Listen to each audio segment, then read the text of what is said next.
I was sick. I was sicker than I've been in the last 10 years recently. It was awful. What I did while I was sick, I used that time to watch a ton of these college quarterbacks. I watched a ton of film. You look it up. You go to YouTube. Sam Darnold versus Arizona State. Sam Darnold versus Arizona. Sam Darnold versus Notre Dame. Josh Rosen versus Washington. Josh Rosen versus Arizona State. All kinds of footage. Josh Rosen versus Texas A&M. I was trying to determine who was the best quarterback in this year's NFL draft. I wanted to watch a bunch of film, report back, and share my findings with you guys. So first of all, winning matters. And this is something you hear people say all the time. He's a winner. Great. That's awesome. That's not very helpful, though. How did he win? Don't be stupid. Don't tell me he's a winner, therefore he's going to be a great NFL quarterback. It's not how it works. I can't remember. Jalen Hurts, he won a ton of games for Alabama. Doesn't make him a great NFL quarterback. It just means he had a really great team around him. But what I did was I watched these quarterbacks in college, and 3 very quickly rose to the top. I want to remind you guys of Deshaun Watson at Clemson 2 years ago. I was convinced in that NFL draft, Deshaun Watson was the best quarterback there. You know why? Because Deshaun Watson won games because he was the best player on the field. He elevated his team and carried his team to victories. Again, he wasn't just a winner that won because he had a good team. It helped him, but he won games with his arm and carried his team sometimes to victory. Now, 3 guys in this year's NFL draft did that. Now, Lamar Jackson is close, but Lamar Jackson is not one of those 3. There's 3 quarterbacks that are fantastic that I think could play next year. Then there are 3 more quarterbacks I would draft. But we will discuss Lamar Jackson later. But right now, I want to dive into that.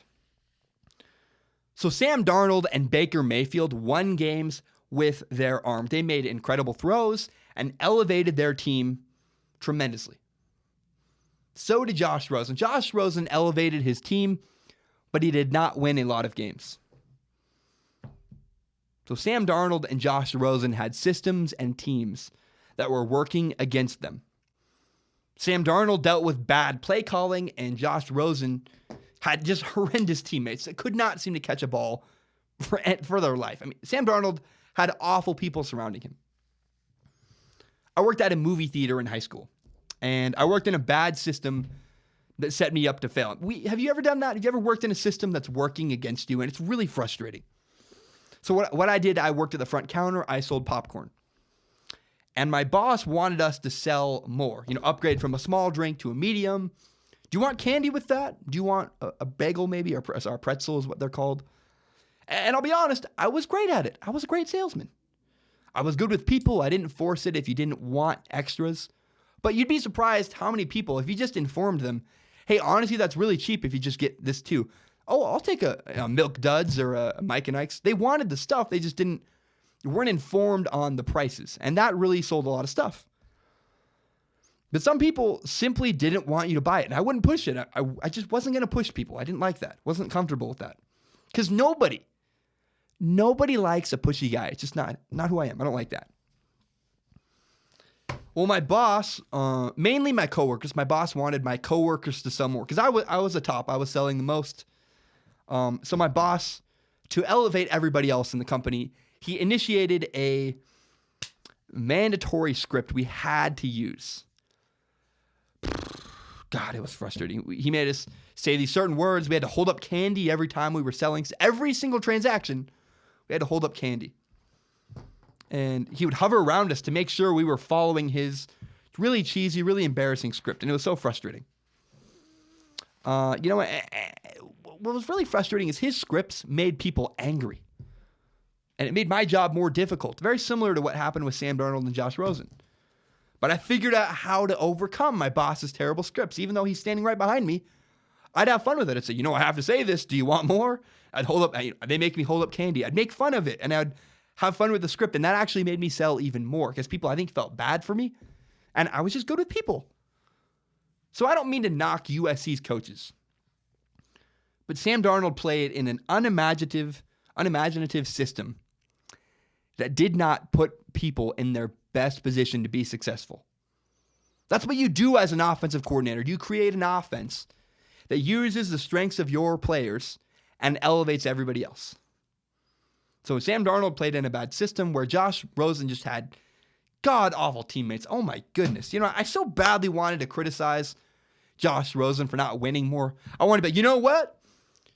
Baker Mayfield and Sam Darnold won a lot of games. Where are Josh Allen's wins? And then I watched, and I was like, oh man. The only reason why UCLA's games were even close was because they had Josh Rosen. Kind of reminded me of Tony Romo a couple of years back. People would just trash on Tony Romo. And it's like they were unaware that, the only reason why these games are even close is because the Cowboys have Tony Romo. So Josh Rosen didn't win a ton, but he was the reason why UCLA was competitive. So Sam Darnold and Baker Mayfield elevated their teams to victory. Josh Rosen elevated his awful team to even being competitive. Just how it is. It's the truth. So when I look at this year's NFL draft, there are 6 quarterbacks I would even consider drafting in the NFL draft. Only 6. 3 I love and 3 that I like. So there are 3 that can play next year immediately. Sam Darnold, Josh Rosen, and Baker Mayfield. And it's funny, we all want to qualify Baker Mayfield. Oh, he's short. He's got all these off-the-field issues. It reminds me a lot of when people were worried about Russell Wilson. People would somehow watch Russell Wilson's tape at Wisconsin and say, we're concerned. Did you watch Russell Wilson's college tape? He was incredible.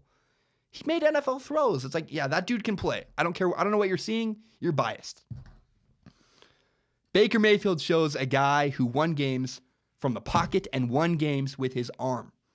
Oklahoma does not go to the college football playoff without Baker Mayfield winning them games. He, at times, was the best player on the field, and it showed. He won the Heisman. I mean, look, come on. Normally, I don't credit the Heisman, and I probably shouldn't have there.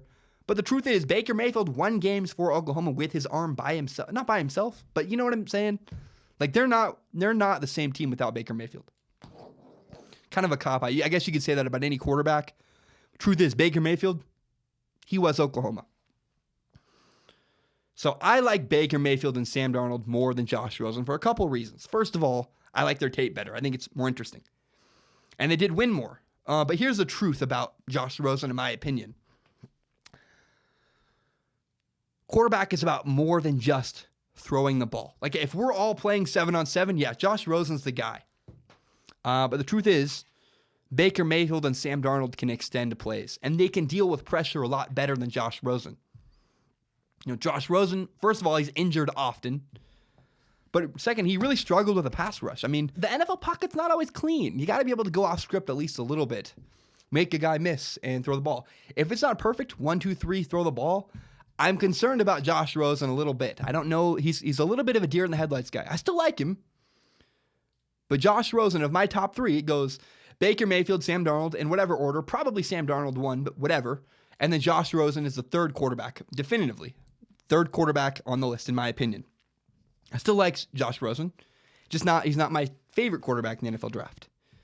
Now, the next 3 quarterbacks in this order are Lamar Jackson, Josh Allen, and Luke Falk. None of these guys are ready to play immediately. None of them. Now, Lamar Jackson is the best of these 3. Lamar Jackson is the 4th best quarterback in this year's NFL draft, in my opinion. Here's the thing. So Josh Allen and Lamar Jackson both have significant accuracy issues. You can talk about how great Josh Allen's huge arm is, but he's awful. In fact, he's less accurate than Lamar Jackson. I think if I had to pick one guy to make a throw between Lamar Jackson or Josh Allen, I'm picking Lamar Jackson. It's true. It's like, I watched the film and Josh Allen really is not, he's all over the place. But here's the catch. If I'm going to take an inaccurate quarterback, Lamar Jackson is the far and away superior athlete to Josh Allen. So maybe he can't hit the broadside of a barn, but Lamar Jackson can scramble and make something happen. He can throw the ball downfield. He can run for like 70 yards, where Josh Allen is far more limited because he's not as athletic. So Lamar Jackson is more accurate than Josh Allen. Now, here's a guy no one's talking about. So first, Josh Allen's kind of like a wild 8th grade pitcher. It scares me. I'm like, you know the guy that he would like throw one over the backstop, and you're like, how was that even possible? Like, the guy throws a million miles an hour, but I am terrified to go to bat against him. Played with a guy like that. It's like, yeah, it's scary. So Luke Falk is not like that. Luke Falk is a guy nobody is talking about. Luke Falk is the 6th best quarterback right now in this year's NFL draft. He's the only quarterback beside the top 5 I would even consider drafting. I like the guy from, the Spiders, Richmond. He's not bad. I'd sign him undrafted probably. I like the 49ers' chances of getting him actually. But Luke Falk is the 6th best quarterback in this year's NFL draft. I'll make a bet with you right now. Right now. The Patriots will draft Luke Falk and develop him. Wait and see. Watch for Luke Falk in 3 to 4 years. He'll be interesting. I think he's interesting. I think he has a great story. He can take a beating. He's way more accurate than both Lamar Jackson and Josh Allen. He needs to learn how to play a pro-style system. But look for the name Luke Falk down the road. I do think he's a very interesting quarterback that could make waves later down the road. Kind of like Tom Brady did, where we forgot about Tom Brady. And years later, like, oh, wow, he's the best quarterback from that draft class. Possible that could happen with Luke Falk. So keep your eye on Luke Falk. But again, my top 6 quarterbacks in this year's NFL draft are Sam Darnold, Baker Mayfield. Pick one. I don't really care. Josh Rosen's 3rd. Lamar Jackson's 4 because he's way more athletic and he still struggles with accuracy like Josh Allen. But at least he can run and make plays happen. Josh Allen is the 5th most, is my 5th quarterback on this list, and Luke Falk is the 6th. Luke Falk he could shock everybody and be the best quarterback in this draft, or we could completely forget about him. I really don't know. I don't know what to expect, but I do like Luke Falk quite a bit. Those are my top 6 quarterbacks in this year's NFL draft, and the only quarterbacks I would even consider drafting in this year's NFL draft. Thank you so much for watching. If you want to help me grow Strong Opinion Sports, share a link to this on Facebook, on Twitter, on Instagram. If you understand Reddit, I have no idea. If you want to help me grow Strong Opinion Sports, share this with your friends. And if you really love Strong Opinion Sports, if you love Strong Opinion Sports as much as I do, you can subscribe to Strong Opinion Sports on iTunes, on SoundCloud, on Google Play, and on YouTube. Tell your friends about Strong Opinion Sports and subscribe if you'd like to. Have a great day. Thank you so much.